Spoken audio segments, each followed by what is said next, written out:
Rise of the Golden Idol, Crash Pandas, and the Colour Monster. This is Staying In. How's everyone dealing with what is affectionately called the cold snap? Knowing the way that the British weather works, you are very specifically dating this recording, chances are, by the fact of the cold snap is probably going to last one day, so people will know exactly when we're recording this. Yeah, I do think that Avengers Infinity War would have hit a lot harder if Thanos' snap was a cold one. It probably was quite cold for 50% of the universe. Yeah, the opening to Endgame is pretty much what it is like around this time of year in England. Yeah. I mean, I am experiencing something I'm calling seasonal whiplash, which when I spoke to my boss about it, he was like, Are you okay? What happened? And I was like, no, I was just like, I was in holiday in Lanzarote. Here we go. Where it was show off. Where it was 27, 28 degrees. And, you know, it remained sunny until 10 o'clock at night. And then we came back on bonfire night. And I have not been so, affected by the seasonal change. Yeah. As I have been, like, going from Lanzarote to... Yeah, you swap out the ice cream for a sparkler. Yeah, it was so strange, Kris, because the day before we left, they were putting up the Christmas tree in the shopping centre of where we were staying, and it felt like it just felt wrong.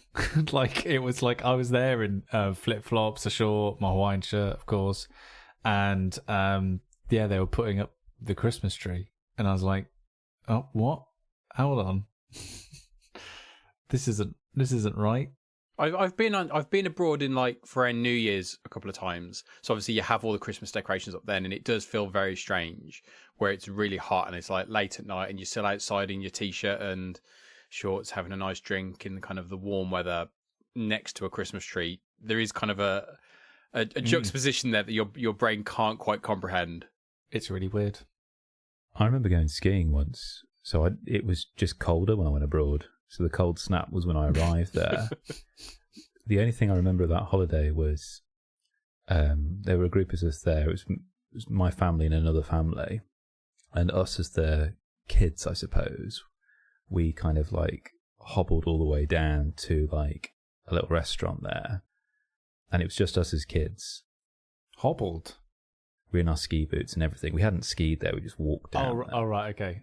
And we did that wonderful kid thing that you do when the parents aren't there, where when they ask what do you want to eat, you just say, "Can we just have the chocolate fondue, please?" And my childhood was very different to yours. Also, Dan, I love the fact that Kris started with this story with the only thing I remember from this holiday, and it revolves around food. But it was awful. We had a chocolate fondue that was supposed to be for 8 people between 4 of us. Oh, and Kris. We all have a food, I think, where we remember eating so much of it that it actually put us off food. Not just that type of food, but I can't look at anything because I've eaten so much of that. I like the idea of years later, Chris's kind of parents talking about the holiday and Kris having no idea what they're talking about as they talk about kind of skiing and the sights and all that stuff. And then in passing, they mention chocolate fondue and he's like, oh, of course, that place. That one. Well, Sam, you remember the state I left Dan's in that New Year's Eve? Yes. It was like that, but instead of being drunk, it was just chocolate. I was laden with molten chocolate and marshmallows, and the beautiful thing about skiing is you can just fall over and just land in a nice cushion of snow, and I was just falling over into the snow on the way back. And you still don't eat that much chocolate these days? I don't. My sweet tooth has waned. I think I ate my lifetime's worth of chocolate. Was that your origin story? It is, yes. in the kind of hot, milky, cocoa-infused crucible. Maybe this is why he doesn't like soup. Yes, yeah. Dan. I love soup, Dan. I love soup, but I struggle to eat it. Well, I think evidence has proven otherwise. Is soup a savoury version of a fondue? I thought a cheese fondue is like that, but I don't know. Is soup just a fondue without the tongs and the stuff to dip it in? It's a less viscous version of a fondue. But in some ways, you could trace back your love but difficulty with soup down to this one moment. Yeah. That your body's just gone, hold on, right, he's drinking, he's doing something with liquid again. Like, shut it down. Liquid food? No. Yeah, we can't do this again. Stop. Last time it happened, we couldn't eat chocolate anymore. No. Shut him down. Drop the shutters, lads. Yeah. Lockdown. Yeah. He's going on the liquids. Because, like, if they'd used my head as a template for Inside Out, it would just be 4 characters that are all hunger, and just one character, which is regret.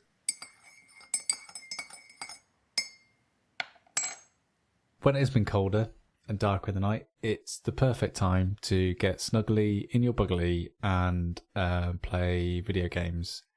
And boy, oh boy, have we got the game. Oh my gosh. For you. The game. So, I meant to do this before we started recording the show, but a little while back, and I'm hoping that Kris has done his due diligence and he can just insert thing here. A little while back, I spoke about a game on episode 190, and this is back in January of this year. I spoke about a game called The Case of the Golden Idol.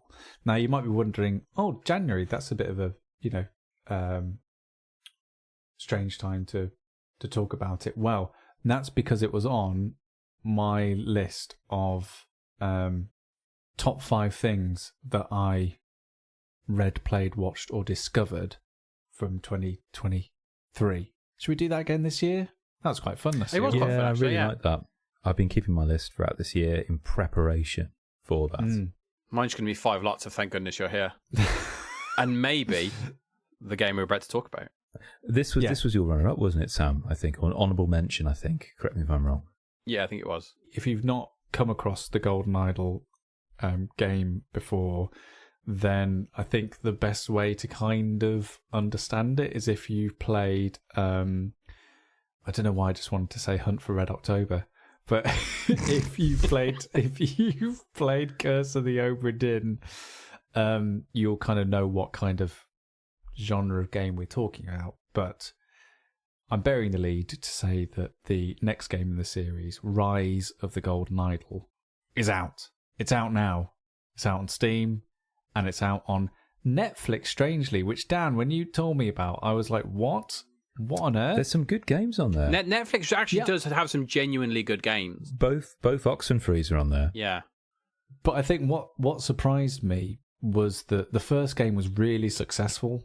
And usually when games go on a service like that, it's kind of for a bit of like guaranteed cash, because they maybe don't think their game is going to do very well. But Case of the Golden Idol was huge. It was ace. Oh yeah. Yeah, I think if you look at Netflix, doesn't actually have like too many games. It's not one of those services where kind of they just like load it up with loads of stuff and then there's a few kind of gems hidden in. Like a lot of the stuff is quite mainstream stuff. Like you've got a Football Manager game on there, like the Football Manager Touch, and actually you've got Oxenfree. There's quite a few narrative kind of driven games that we've talked about in the past, like Immortality, or there's a game called 12 Minutes, and there's all these different kind of things there. So actually they do have quite a lot of good stuff on there, as opposed to just having everything and then you have to kind of churn through it. So every now and again I'll just kind of spot stuff as I'm scrolling through Netflix. I'll spot it as like just added, and that's where I spotted this. And I was like, ooh, because I never played the last game. You guys talked about it, and I never played it. It sounded good, but I was kind of I was playing other things at the time, and I just never got around to it. And so this came up, and I recognised kind of the Golden Idol. I was like, where do I know that? And when I searched, I was like, oh, we talked about it on the podcast. That's why I know it. And so yeah, that's why I kind of jumped onto it, and that's when I kind of flagged it to you that it was on Netflix, because I didn't know how wide a release it had been, and you guys hadn't mentioned it. So yeah, I mean, I've taken over your bearing of said lead there. Yeah, so talk us through what a player sees when they start this game up. What's a typical case look like? Oh, okay. So the Golden Idol games work in a way where you are presented with a basically what I guess you would call like a vignette or a diorama of essentially a picture. And even though there is some movement in the pictures, it's not really, it's just... Yeah, it's like a tableau. It's a tableau, but to make it a bit more visually engaging.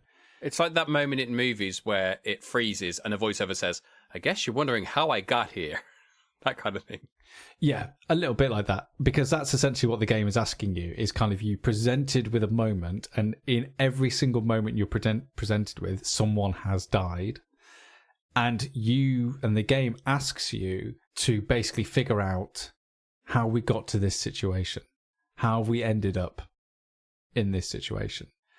And you do that by completing essentially a missing word puzzle. So you will explore different artifacts, different objects in the scene, open up different like bags and read papers on desks. And as you're interacting with the world, you gather keywords. And the keywords can either be people's names, they can be things, they can be actions. And what the game asks you to do is then take those words that you collect and you find from within the environment and fill in the gaps of this word puzzle. So to give a sort of like a basic example, and this isn't a case in any of the games, I'm just making this up. Say it was a picture of Kris and distended belly, and the word puzzle was something like dash dash died dash the way he lived dash the chocolates. And basically what you'd have to do is figure out who this person's name is. So Kris Darby died.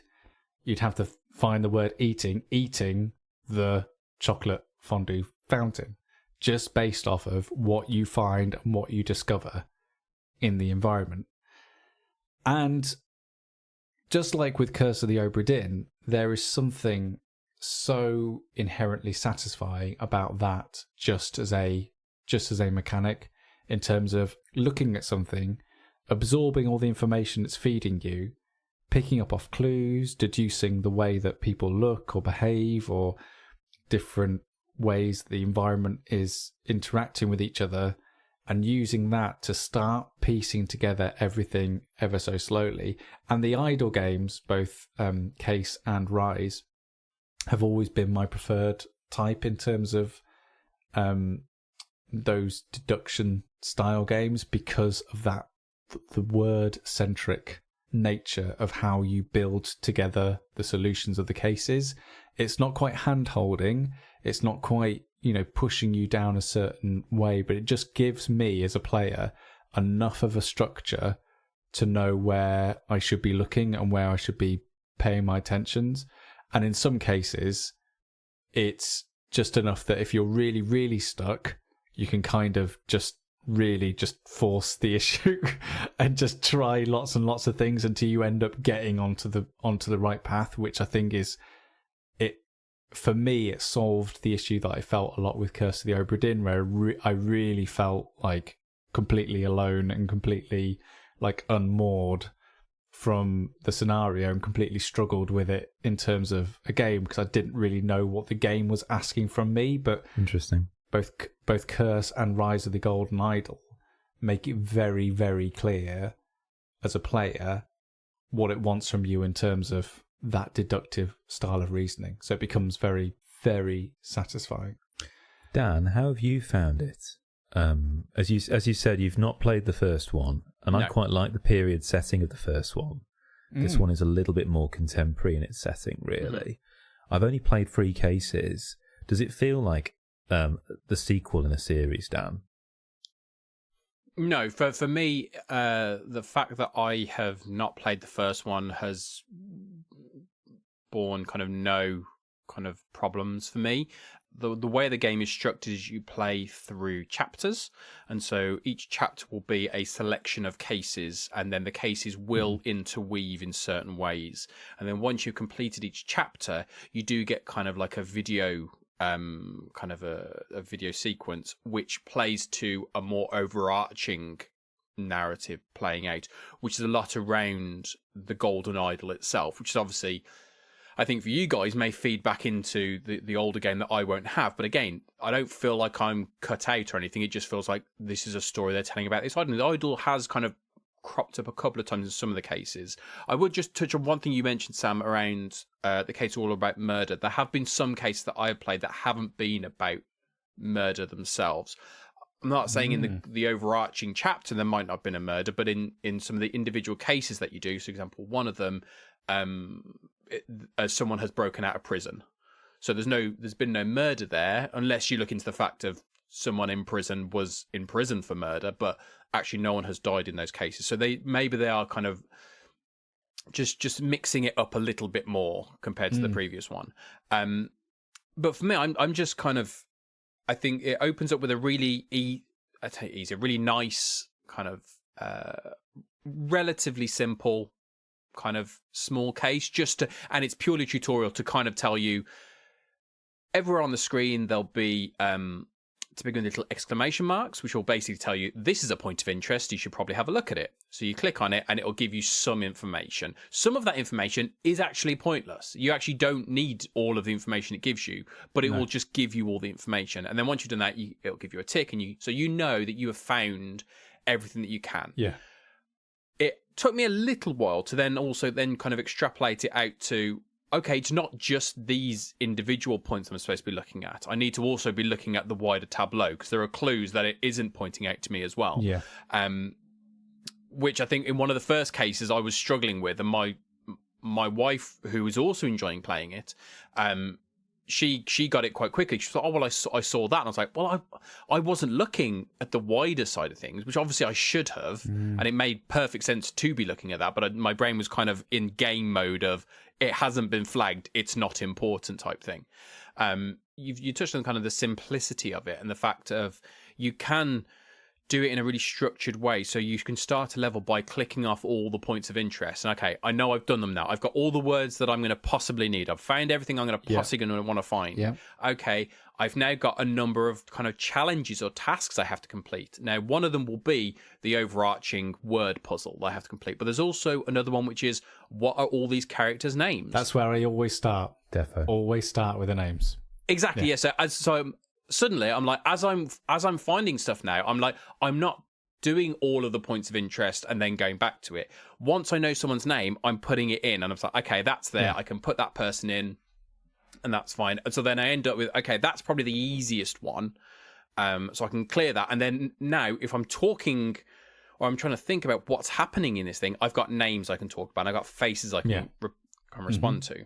But what I'm really enjoying about it, and I'm spending a long time on these cases, probably a lot longer than you guys are, only for the fact of like, I really don't want to be hitting that hint button. It's kind of just, it's that kind of just thing in the back of my mind. I know it's there, but I don't want to use it because I know everything I need is in this puzzle.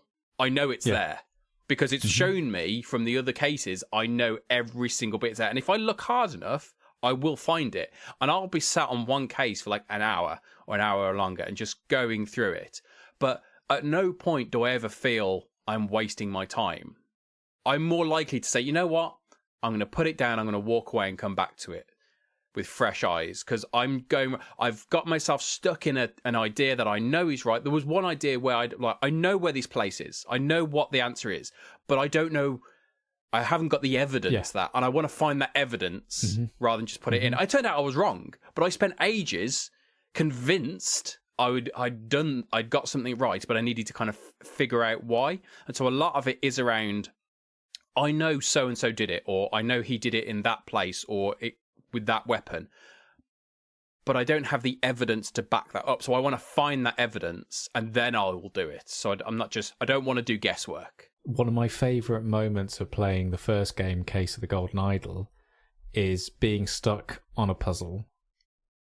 And like you said, Dan, being very, very stubborn with myself, right, I'm not going to go and get a hint. I have no idea what's going on. I don't know how this has been all happened, been pieced together.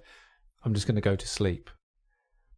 Waking up in the middle of the night with a solution in my mind and having to turn on my Steam Deck to then play it and play it out and then find out I was correct was just astounding. Like I feel like what is just so brilliant about these games and what I'm really enjoying now more about Rise of the Golden Idol because I've played one of their games before and I think some of my naivety of Case was that I really didn't pick up on, or I really didn't value it for actually what it was trying to do as a game. Like Case starts off feeling like, oh, you're just following this journey of this idol as it passes from hand to hand. Like everyone who holds it or who obtains it ends up dying in some sort of weird, strange way, and those deaths are attributed to the idol itself. But it ends up becoming a multi-branching, complex family drama. And I got to the end of that game and I was just like, I picked up on none of that. I was paying no attention to who was marrying who was backstabbing whatsoever, how this piece moved to there and what was happening to that character, etc., etc., etc.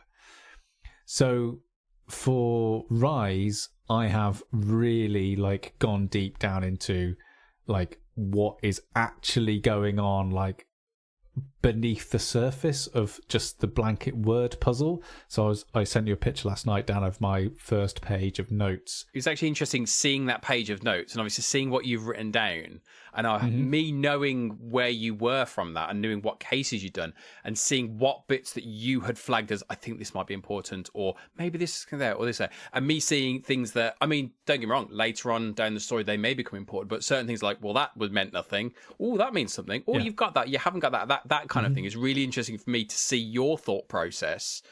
And I actually sent that picture to my wife because we've started playing it as a co-op experience. Amazing. Because she's not she started playing it and she was like, she was getting frustrated. I can't do this. She liked the older kind of Professor Layton games, so she's very much kind of always loved those. But she was just not really getting on with that. So I would carry on playing it, and then she would come to me and say, like, should we do a case? And we sat there for like over an hour going through this case together, and she loved it then because she didn't have to worry about all that stuff. I mean, certain things we need to work on in terms of communication, because she'll have an idea, give me the idea, but not give me the context. So she'll just shout a word and be like, where are you getting that from? And she'll just keep saying it. I won't say it just because I don't want to spoil anything. Idle. But yeah, idle. Well, why are you saying idle? That doesn't make sense for this. Why are you just saying that? Because it kind of goes against that idea I have of like, I want to know why. Before I put something in, I want to be clear as to why that is happening. I think a key thing for me that has elevated this one over the original is just how I'm playing it, because I don't have the luxury of a Steam Deck. Apparently Sam and Pete have got one down, don't know if you know. What's this? What's it called? But there's something about a Steam Deck. I think it's DE. I can't remember. But like,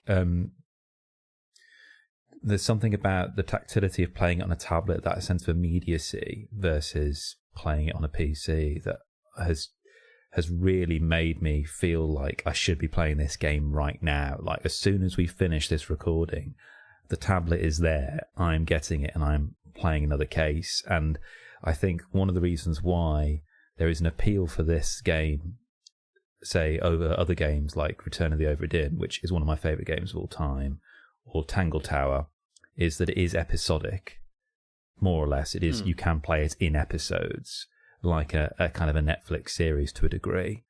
And to you know that you're spending like, well, I've just played the first 3 cases and they're like, what, 5-10 minutes each?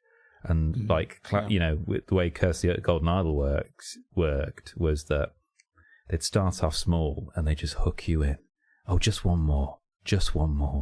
Oh, yeah, just one more. This doesn't look like it's going to be a long one. Oh, my word, it's a long one. What time is it now? I've got to go to work. And like the dopamine hit of this for this game that it gives me, oh my word, it's more powerful than any game I've experienced this year. And like, a question I really wanted to ask you, Dan, that I'm really interested in, is how are you finding the art? Because that took me a while to get accustomed to, and I think part of the reason why a little bit like Sam with the first game, I wasn't necessarily keeping track of who's who and what's what in terms of the bigger picture, was because the art style wasn't memorable enough for me to kind of be able to kind of place people. It made it more abstract, I would say. My comparison would be Curse of the Golden Idol's graphic style would have been similar to the likes of the old-fashioned Monkey Island, whereas the new Rise of the Golden Idol is similar to the art style of the new Monkey Island. That kind of much more softer palettes, kind of more thicker colouring, and it's like you're not pixelated, but also it's not trying to be realistic in any way. It's still very cartoony. I kind of really enjoyed it. I think it does give it a really kind of clear sense of identity. Whether it's the character models are all slightly grotesque in not in the sense of they're disgusting, but that kind of that grotesque nature of art style. In the same way that, I mean, you can see it from the very first tutorial case you have, where you're faced with a kind of a prisoner of some kind strangling someone. A lot of the images themselves are quite grotesque in the sense of being disgusting. But I'm really enjoying the way that they are creating these, as you say, tableaus, Sam. And the art style is a really kind of good aspect to that. There's certain kind of blends and stuff, which I think at times can be a bit jarring, but overall it's kind of really engaging, I find. The art reminded me a bit, Sam, of, I think, is it Kevin O'Neill's art for the League of Extraordinary Gentlemen? Yeah. That graphic novel series. Yeah, and ultimately it is the art that sells it. And I only realised this when I was sort of halfway playing Case for the first time. Slight spoiler for a Case in Case of the Golden Idol, but there's one bit that refers to the effects that a certain plant has, and one of the symptoms of someone who's ingested this plant is that their eyes dilate. And I was like, oh, that's quite interesting. And it wasn't until I really looked at a character and saw that his eyes were dilated, I was like, oh, so that's how much they want us to pay attention to what's going on in terms of the scenery. And at that point, it all kind of fell into place. So I've come into Rise immediately knowing that. And there's like a case early on in Rise of the Golden Idol where you know something did something to an object because only that thing could have done that thing to the object in terms of how that object looks. And I know everyone on this call might know exactly what I'm referring to, but it's kind of like you're doing deduction and you feel really smart because you're just like, the art is showing me that indentation in the object. I know that of these three things, only one of these things could have made that style of indentation.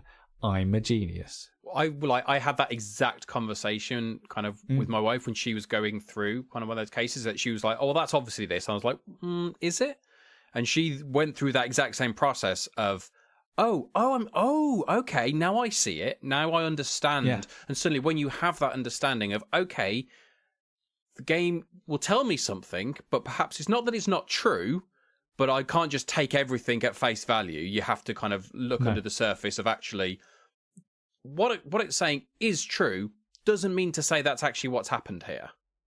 And that was kind of that in particular was a clear thing for her who doesn't play these games of a telling thing of, okay, I now understand a bit more of how this game works. This game already is feeling like a huge leap forward in terms of what was already a magnificent series. I'm glad you're both playing it and I'm glad you're both loving it. And I'll be interested to know, Dan, if you'd like to go, depending on how you get along in the long term with Rise, whether you would go back and play Curse. Because there is some characters early on who are part of the Case lineage. And I realise we keep on saying Case and Curse because it is Case, but the idol is cursed. So it's very it's very easy to get them mixed up. So it'd be interesting to know whether you go back to the first game or not. And then you do Obra Dinn, Dan. Obra Dinn. Oh, it's such a darn good game. I need to go back to that because I just don't think I was ever really in the right mind to really understand what that game was asking of me. I need to go back. Okay. So at the end of the last episode, Sam. Hello. Yes. Dan and I were talking. I'd been incredibly creatively inspired by our talk around Undaunted 2200 Callisto, which features like mech suits within it. See the last episode of the pod, listener. And Dan and I were talking about RPGs. I had been itching to do an RPG for a while, either as a GM or as a player. And Dan and I were talking, and I was saying, well, I wonder if anyone's ever done an RPG which has mech suits in it. So I did a little quick Google. Other search engines are available, although I don't know if they are. And I came across a familiar name that was made familiar to myself by you, Sam, and that is Grant Howitt. Okay, yeah, Granty baby. Like about a year ago or so, maybe longer, you ran a one-page RPG for us called Honey Heist, which is wonderful. For listeners who aren't aware of what a one-page RPG is, it's kind of self-explanatory, but it's an RPG, a role-playing game, like a tabletop role-playing game, where you have one person kind of facilitating the telling of a story, but they've just got a framework, and collaboratively you work with players to tell that story. And a one-page RPG is just a single sheet of paper where all the information you need to build that world is on that sheet of paper. And one-shots are great because you essentially just play them in one session, so there's no sense of a campaign, of having to build a character and let that character develop. You don't have to wait for upgrades. There's no complicated mechanics, really. It is more about the fun of a story. So in the one-page RPG that you ran, Sam, it was Honey Heist, where we were essentially each a bear working together to try and steal some honey, essentially. Yes. So the RPG I found from Grant Howitt, one page, is one called Pride and Extreme Prejudice, which comes from 2019. You can get it on itch.io. And it's essentially mech suits, but in the world of Jane Austen. Obviously. Two of my favourite things. And the premise is this, and this is all you get pretty much to kind of build the world of the narrative. You are a lady of marriageable age, and, as with all ladies of good standing, you have been trained in the operation of a massive war machine, a dragoon. The French have invaded England, and your family's estate is under threat from the advancing troops. Can you and your sisters hold back the enemy with your family's heirloom dragoon and find yourself a suitable husband? And so, what's great about this as a GM, and for any listeners who are interested in the idea of RPGs and running one, and what works really great about how it's work, is that in the case of this one in particular, you're given the characters. So, Dan, you were one of the sisters. Yeah. You decided you wanted to be the youngest, so you played Jennifer, and you already had the personality of Jennifer was already given to you by Grant, essentially, and you had to work with that. We then had a friend of ours who played Martha, who was a gunner, and another who played Rebecca, who was basically the hand-to-hand combat kind of stuff, really. And then what happens is that each of you as sisters determine your suitor. Dan, who was your suitor that you were interested in? It was basically like a local baron or something. They ended up rolling for the same and got the same one, so we made that an interesting triangle. Dorian Whittleby. That was it. So we kind of roll a series of activities. So we've decided, based on the dice roll, that we begin in church, and Dan's character accidentally fell off the pew or something. Yeah, in an attempt to impress someone, I kind of sat up too straight and slipped and fell and hit my face on the floor. I should say that Dan rolled really badly. I rolled so badly. It was hilarious, and that's just as fun as rolling really well. Yes, yeah. And then, but the whole point is that, like, okay, then the French army turn up. They're storming a farmhouse, and again, we rolled for that to kind of determine what the threat would be. And then the sisters basically go and get inside this mech suit, which we said was in their basement, and it was owned by their father, who used to serve in the war. But they can't let people know that they are essentially ladies in this thing, because at that time it wasn't becoming for young women to be piloting mech suits.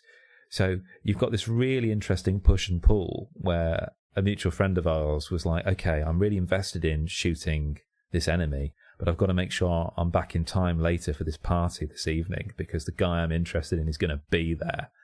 And so I love that kind of push and pull between being in a mecha suit, you know, in charge of the guns, and in your case, Dan, your character is in charge of the legs, and this kind of wafting in the air of Jane Austen. And I could easily imagine like a much, much more extended campaign around this.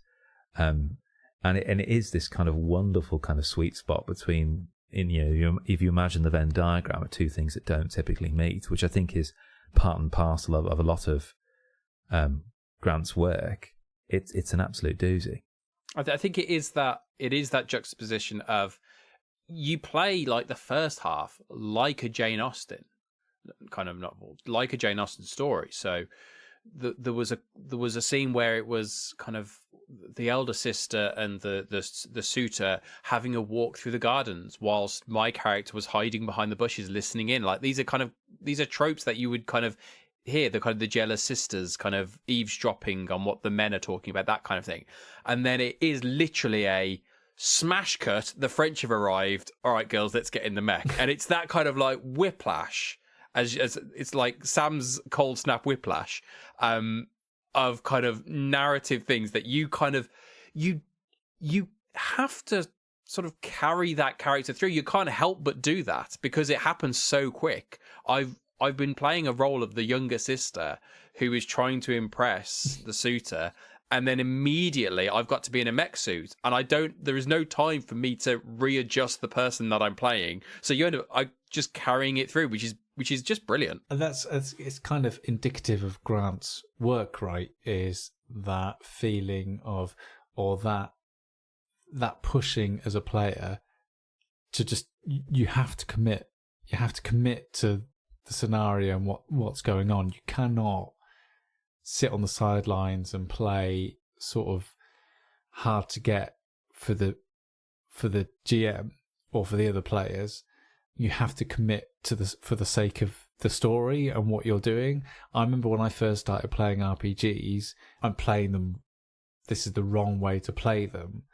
But when I played them, it was kind of, I remember when we did this one session once where, like, my character, I believed, genuinely wouldn't wanted to go on this mission that the GM spent ages and ages planning, and the other characters in the game were already on it and ready to go, and I was like, no, I don't want to do it because it's not what my character would do. And then the whole of the session kind of stalled because they spent all the time convincing me to do something I felt I didn't want to do. However, what I should have done in that moment is done what's best for the story and for the sake of the narrative. And I think that's one of those skills you pick up on when you do RPGs quite a lot of the time, is that you pick up on those moments where you know you have to not necessarily break character, but do the best in service of the story. And I think what Grant's Howitt's work does across the gamut is you're always doing what's best for the story. You're always forced to do what's best in the moment because you don't have time to think about what you're doing. You're just, right, you're in a mech suit. Right, you're pretending to be a human, but you are a bear. Go. Yeah. Like, he really does cut to the core of kind of what I believe anyway makes good role-playing, what makes good role-playing games. No, definitely. Like, in distilled down, definitely. A week after we played this, actually, I ran another one of his called Crash Pandas. I have to say, this has one of the best like RPG mechanics I have ever played, and it was brilliant. Oh, it was absolutely extraordinary. So this is where essentially, a little bit like Honey Heist, you are an animal, but in this case you're raccoons, but you're a team that are entering a world of illegal street racing in Los Angeles. So, and then you kind of roll like 2d20 to determine which equipment you get. So our friend Pete, who can't be here today, I think he got a grappling hook and some red paint. Yeah. That's what he had. I got a balloon. Yeah. And then, not a fancy balloon, not a balloon that's secretly a bomb, just a balloon.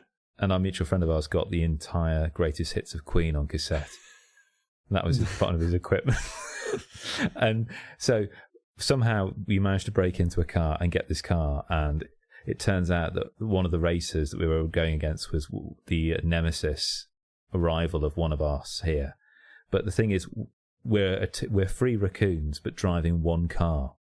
So this is where we get to the kind of mechanics that Dan was talking about. What I'd done is I'd rigged up a map. I'd used the cars from Thunder Road Vendetta, and I had the webcam pointing down because we were doing this over Zoom. And essentially, on your go, what happens is that all the players secretly select a number 1 to 6. So they turn their dice to a number. They don't confer whatsoever, and that determines what the car is doing. Brilliant. So if you put it to number 1, that's brake. So you're reducing the speed by 1. So we start off with no speed. So probably not a good thing to start off with. 2, turn left. 3, turn right. 4, use one of your items. 5, accelerate, which, spoilers, is what Pete basically did 90% of the time. And 6, use one of your actions, essentially. But, like, because I was putting obstacles in the way of them in the road, you don't know what they're going to do. So it's about them as a team of raccoons in this car trying to second-guess each other because we can't all turn right. No. Because then we would basically do a U-turn. Yeah, exactly. And there came a delicious moment, Sam, where I was kind of feeling they were having it a bit too easy, where I just said, right, sod this. And I just got a sheet of paper out and I drew this incredibly curvy kind of line. And I said, okay, the route has taken you into a shopping centre or mall in LA. And like they were like, oh my gosh, there's this big curve here. And like their speed was like 7. They were already going in hot because Pete was in the team. And then they all selected independent dice rolls. And then when we read them out in order, we realised they were doing a perfect drift. Oh my God. It was one of the best moments. It was incredible. Because, you know, and like, Pete was just like, hang on, turn it again. That's a drift, that is. And I was like, yeah, that's a drift. They just literally went around the curve and like no conferring. Somehow these raccoons had kind of pulled it off, essentially. There was like 3 turns in a row where we had to get like 3 different combinations in order to do this perfectly, and we did all 3 every time. And like we were joyous when we did that last one. Like we would just shout. It was like one of the best kind of experiences I'd had playing an RPG, of just hilarity of I can't believe with this silly kind of mechanic. And that's the kind of thing when you first think of like an RPG, Raccoon Space Street Racing, your brain goes to, okay, well, you're a raccoon driving a car. So the fact you're a raccoon is a fun thing. But actually, no, you are all completely blind to what the other people are doing. You're just trying to figure it out. And that's just such a fun mechanic because you sit there thinking, okay, we all know that we've got to turn right. We all know this. But we can't all turn right. So who's going to take that leap? And if too many people take that leap, it's a game of bluff and kind of it was so much fun. It really was. Yeah. Of the 2 we played, I really enjoyed Pride and Extreme Prejudice, but I think Crash Pandas, just for the experience, was just fantastic. I think we've got a little bit of time left just to mention a couple of games that I've been playing with my son.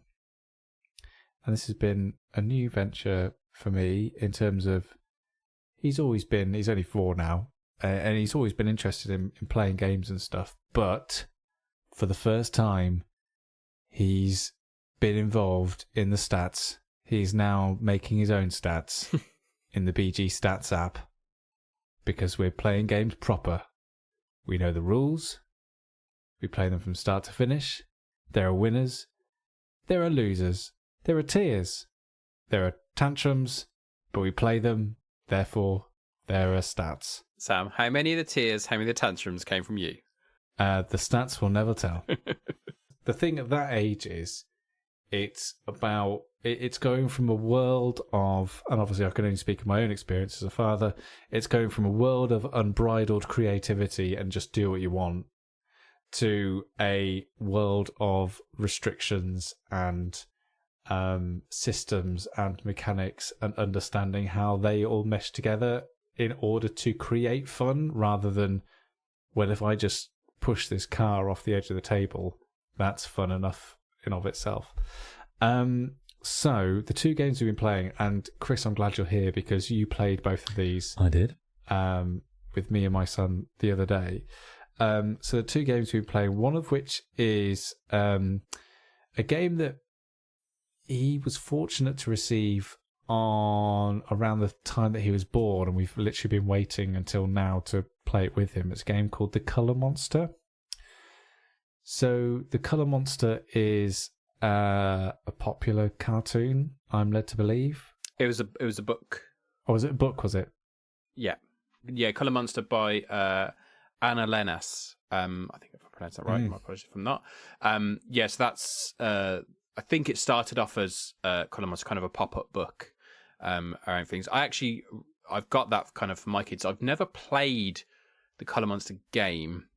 I have bought it in the past. I bought it for my niece a number of years ago.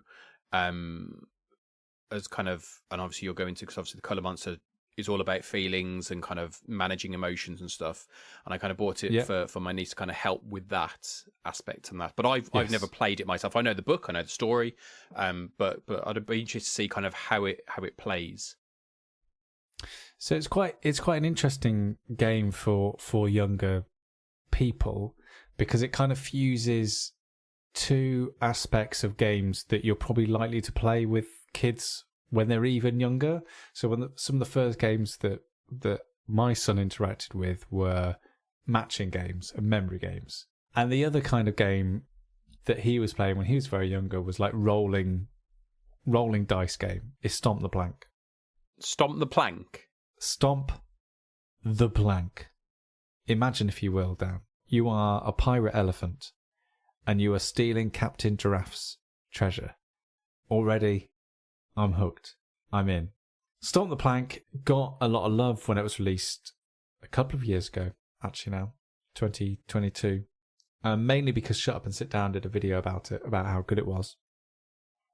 And I sort of read from that video that it would be sort of unsuitable for my son, and he'd be too young from it. But we played it one day in Sugar and Dice, the excellent board game cafe shop in Liverpool. If you're ever in the area, do pop along to Sugar and Dice. Great place. And we played it in there once, and he absolutely loved it. And then we were fortunate to get sent a copy to review, and he has been the official reviewer for Stomp the Plank.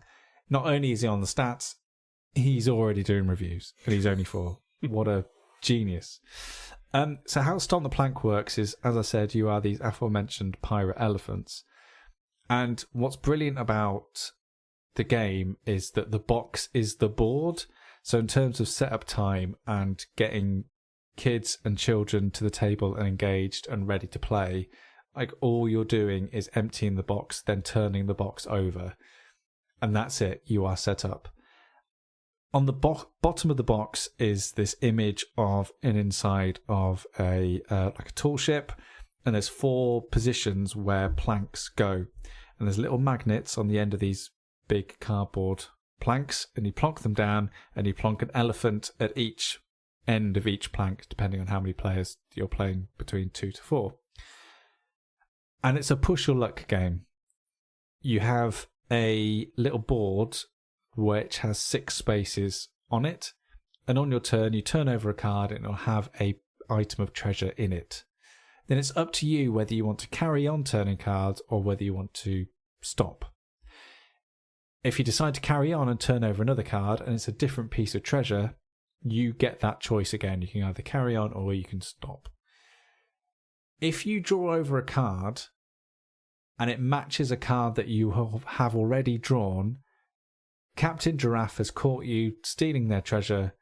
You have to walk the plank, so you move 1 step forward on the plank that you're on. Then it's the next player's turn. If you decide when you get to a certain point along this track that you want to stop, what happens is that you have successfully stolen some of Captain Giraffe's treasure, and all the other players are kind of punished for that. So above each of the slots on this little board where you're pulling cards from are little images of tokens, like either 1 token, 2 token, 3 tokens, or 4 tokens. And depending on where you stop, each other player then has to take that many tokens and put them on the end of their plank. So the plank bit that's sticking out of the water. So everyone around the table is playing this incredibly tense game of Push Your Luck, where you can either carry on drawing bits of treasure, risking the fact that you will end up walking close to the end of the plank, or you can play it safe the majority of the time and just end up getting other players to add weights, essentially, to the end of their planks. Because if the weight ever exceeds and obviously breaks the pull of the magnet and falls overboard, you are out of the game. The key driver of this game is the fact that if you ever draw 6 unique cards, you automatically win. Dan, you will know this, but never underestimate a 4-year-old's ability to just not understand the word stop. Do you want to...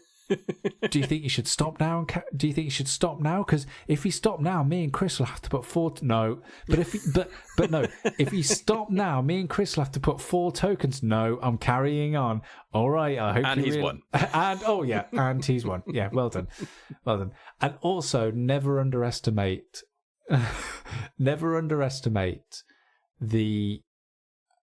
how much enjoyment a small child gets at the misfortune of others.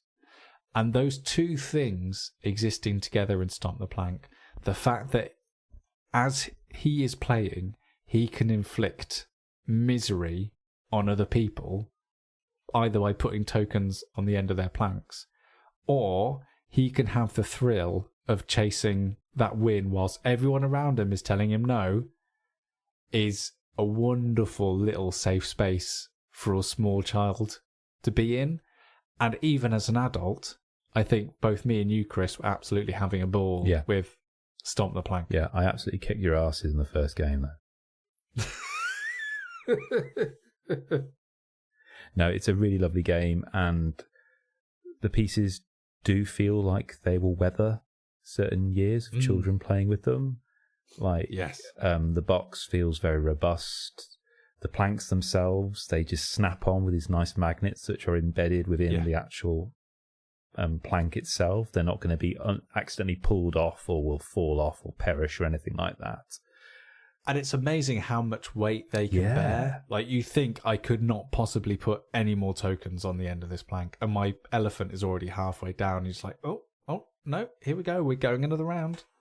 Yeah, and it does that wonderful thing that good kids games do, is where it is just as enjoyable for the adult as it is for the child. And there are no concessions made. There are no separate rules for the children, no separate rules for the adults, just to create a leveler. No, it is equally enjoyable for both adult and child. Ding dong, merrily on high. Oh, yes. On heaven the bells are ringing. You can stop now. Ding dong, verily the sky. We can only have 30 seconds, otherwise we will get... Demonetized? By who? Christ? Yeah. That's one of his, isn't it? He's very litigious. It is one of his, yeah. One of his... So, around this time of year, we do Secret Santa between the 4 of us. You may have already guessed that 25% of us is missing on this episode, but we are going to plug on otherwise because it is nearly Christmas, and that's what you do. You just carry on. So we set a little bit of a budget, and we will each tell each other what we would like to receive from our Secret Santa. And then we'll go out and purchase them and have a lovely time and reveal them on the next episode, what those things ended up being. So yeah, £20 our budget. As is tradition, my lovely wife has been in contact with all of us, including me, to tell us who is... Yeah, she texts me as well. She knows I'll forget. Telling us who we are purchasing for. So we all know that now, but what we don't know is what criteria each of us are putting in place. Dan, providing you've been a good boy this year and you've not made it to the naughty list, because we all know, out of all of us, you're the one with the most edge. Oh, yes. What do you want for Christmas? Well, I thought this year, I would ask, because I don't play outside of our fun Monday evening games of video games or RPGs. I don't play really any RPGs, and I've never really thought kind of playing any solo RPGs really isn't my bag, and I'm not really going to enjoy that. So I thought this year I would ask my Secret Santa to get me a solo RPG that is going to change my mind about solo RPGs. So don't be like, oh, okay, this one's the kind of the a really kind of interesting one and stuff like that, because I might just bounce off it. Give me something that's going to change my mind about solo RPGs, which you can then lead me down the line to something more obscure. What's going to change my mind and make me enjoy this genre of game? Okay, I would like for Christmas. Originally, I was going to go down the route of a subscription. I've just done a little look online. Turns out, lads, they can be quite pricey, unless you get 2 issues of a magazine. Yeah, it's not a subscription then. It's an obligation. So I would like for Christmas, I would like a T-shirt, please, from an independent T-shirt company that you think I would like. Okay, a bit left field. Because I was around at Sam's the other night, Dan, and Sam was wearing a really nice jumper. Where was that jumper from, Sam, that you were wearing? Oh, the grey one. Yeah. The grey one was a sweatshirt that I bought from an independent shop in Lanzarote. It was designed as part of an artist collective in Lanzarote called 22 Grados, I think. And there are a bunch of artists that work in Lanzarote and the Balearic Islands, I think. Really cool. Create loads of like really nice, snazzy items of clothing. It's the most expensive item of clothing I've ever bought. What, more expensive than Pete's Marco Polo purchase? Not as expensive as that, but I was so enamored I was by it. I was like, I've got to have this sweatshirt. Honestly, Dan, he looked like a Formula One car. Oh, it was amazing. Yeah, it's amazing. Brilliant. Right, I've vamped enough, Sam, to give you thinking time. You would have thought that was enough. Dear Santa, how are you? What's going on?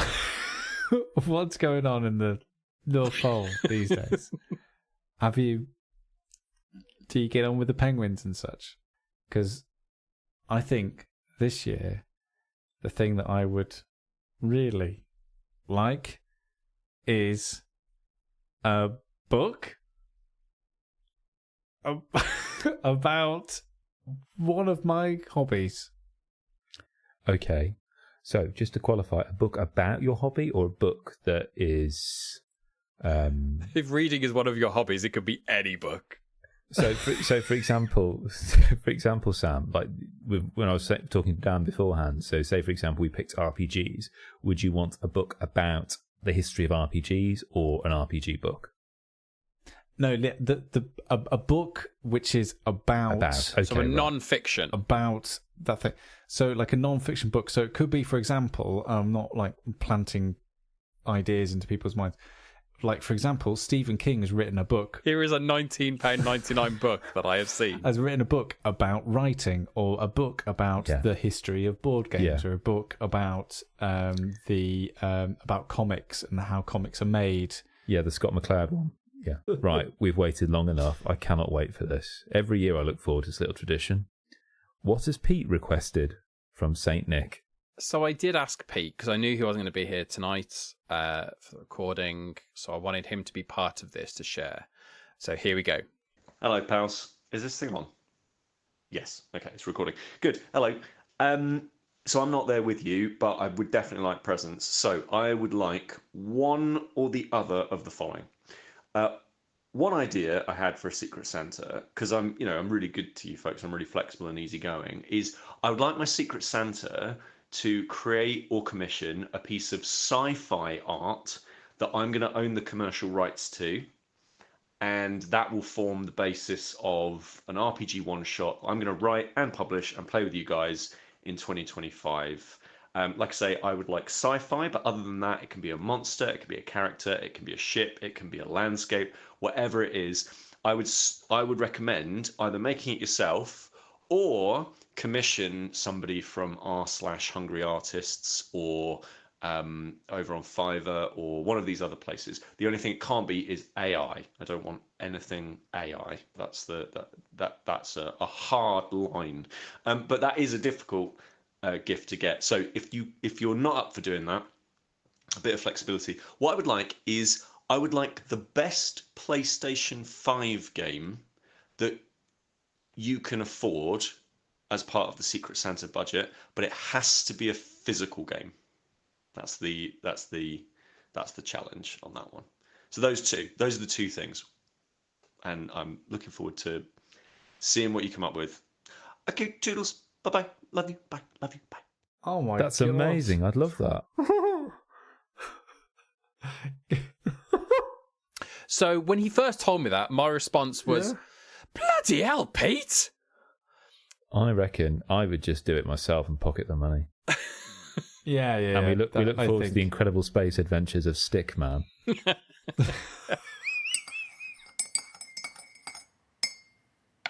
I wasn't expecting that, Dan. Every year, Yeah, Pete continues to surprise me. I think this is kind of top of the tree of things he's asked for. Yeah. I think the legal complexities alone make this the most bonkers thing he's ever put forward. But you could also just get him a game. We can make it 15 quid for the artist and a £5. We can probably get a solicitor or something. Yeah, you could just get Power Wash Simulator for him on PS5 and he'll be chuffed. Yeah. But we all want a new series of Peter Investigates. Yeah. And this is potentially the start of Peter Litigates. That's about it. This is a 12 months of Pete unpicking the legal ramifications of what his Secret Santa has done. Of some artwork that one of us bought him for 20 quid. He loves Phoenix Wright. Yeah. Right. If you're an artist and will do some sci-fi work and give us the masterworks for it and whatever and all commercial rights to future profits for 20 quid, then do get in touch with us at stayinginpod. Stayinginpod@gmail.com. Christ But alive. do it quick because the person has to buy it for next week. Yeah, absolutely. Do you think you could draw something, listener, for... Do you think you could draw something obscene for 20 quid? Well, not obscene, give Peter but like... Well, that's not in the stipulation. You could make the world's most obscene... Yeah. He didn't say it had to be for kids. A very, very, very detailed drawing of... Space Nazis. For £20. Space Nazis. Anyway, if you can help one of the three of us, stayinginpod@gmail.com, just send a DM to @stayinginpod. That's probably the best way because Pete doesn't really pay attention too much to the Instagram stuff. So if you DM us... But I imagine the photo itself, the artwork itself, if it does manifest, will appear on the Instagram. Oh, 100%. And we're going to charge you all. Now we're all making profit off it. We'll all charge you a couple of dollars to view it. We'll blur it out and make some money off it. So @stayinginpod on Instagram, @stayinginpod, everyone else. What's the sort of the most recent thing we put on Instagram? I think I put something. Our epic War Boys experience is on there. Oh, is it? Yeah. Did you put War Boys up there? War Boys 8? Yes, where we played a game of War of the Ring that lasted for how long, Sam? 5.5 hours. And it was great. Oh, it was amazing. I loved it. So mine and Kris met up for War Boys for the 8th year in a row. Played War of the Ring, and it was absolutely marvellous, as it always is. So look on the Instagram page for some photos from that. What else can you do? You can look in the show notes and hear some wonderful music from some wonderful musicians, bands, artists who've created music around the video games and films and TV shows that we may have spoken about on this episode and others. So maybe some of the Ace music from Rise of the Golden Idol will make it to one of the Spotify playlists this time, Kris, possibly. I will have a look. We'll see. Yes. What else can we talk about? Oh yes, the curated lists. It is coming around to Christmas time. It is impossible to buy for people, but we try to help as much as we possibly can.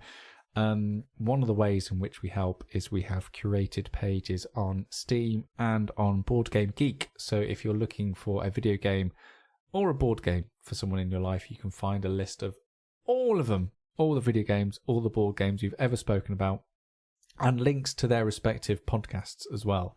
So if you want to get a bit more information about it, want to find out whether it's suitable for the loved one in your life or whomever you're buying for, then you can do all that via those pages on Steam, Board Game Geek. It's your one-stop shop, your one-stop resource for getting the right gift this Christmas, I guess.